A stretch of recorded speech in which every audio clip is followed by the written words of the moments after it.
বাংলাদেশের জনগণ অভ্যুত্থান করে এই সমস্ত ষড়যন্ত্রমূলক রাজনীতির কবর রচনা করেছে। তাই এই বাংলাদেশে আর কোনো ষড়যন্ত্রমূলক রাজনীতি বাস্তবায়ন হতে দেওয়া যাবে না। আগামী নির্বাচন হবে নতুন বন্দোবস্ত তৈরির নির্বাচন। কাজেই সেই নির্বাচন গণপরিষদ নিদেন পক্ষে একটা সংস্কার সভার নির্বাচন হতে হবে এবং সেই রকম একটি সংস্কার সভার নির্বাচন গড়ে তোলার জন্য আমাদের জনগণকে ঐক্যবদ্ধ করতে হবে। আমরা বাংলাদেশের সকল মানুষকে নিজেদের অধিকার প্রতিষ্ঠার লক্ষ্যে ঐক্যবদ্ধ হওয়ার আহ্বান জানাই। আমরা রাজনৈতিক দলগুলোর প্রতি আহ্বান জানাই, আসুন কিভাবে আমরা জনগণের স্বপ্নকে, তাদের আকাঙ্ক্ষাকে বাস্তব রূপ দিব, তার জন্য প্রয়োজনীয় উদ্যোগ গ্রহণ করি। আগামী নির্বাচন কেবল একটি সরকার গঠনের নয়, সরকার গঠন অবশ্যই প্রয়োজন।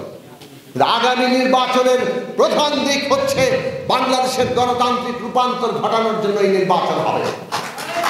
বাংলাদেশে একটা গণতান্ত্রিক সংবিধান প্রতিষ্ঠার জন্য নির্বাচন হবে। বাংলাদেশের রাষ্ট্র ব্যবস্থা, তার আইন সংস্কার করার জন্য এই নির্বাচন হবে।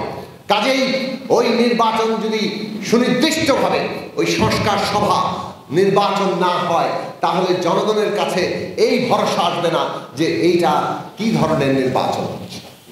আমাদেরকে এই ন্যূনতম জায়গায় ঐক্যবদ্ধ করা হওয়ার প্রয়োজন আছে, না হলে জনগণের মধ্যে তাদের স্বপ্ন ভঙ্গ করবে। কাজেই গণসংহতি আন্দোলন, আমরা আমাদের মঞ্চ গণতন্ত্র মঞ্চ, আমরা ঐক্যবদ্ধভাবে সমস্ত রাজনৈতিক শক্তির মধ্যে ন্যূনতম ঐক্য তৈরি করতে চাই, যাতে করে এই রাজনৈতিক রূপান্তর জনগণের আকাঙ্ক্ষার বাস্তবায়ন ঘটাতে পারে। আমরা শিক্ষার্থীদের প্রতি আহ্বান জানাই, অভ্যুত্থানের যে আকাঙ্ক্ষা চৈতন্য, তাকে ধারণ করার জন্য আপনারা ঐক্যবদ্ধ থাকুন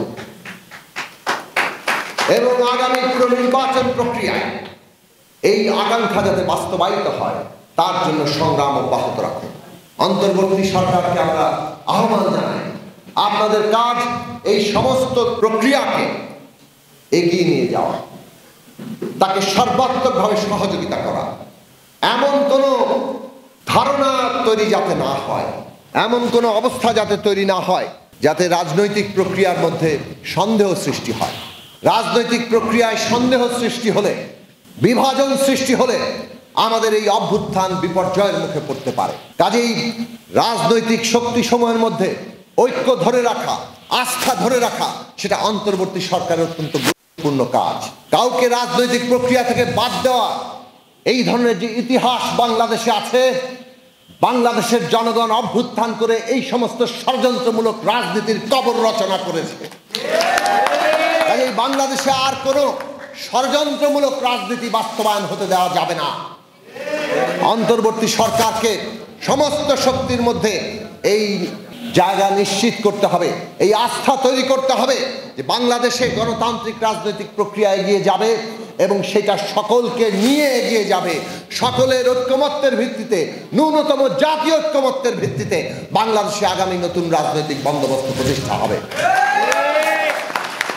সেই জায়গা আমরা সবাই মিলে করতে চাই।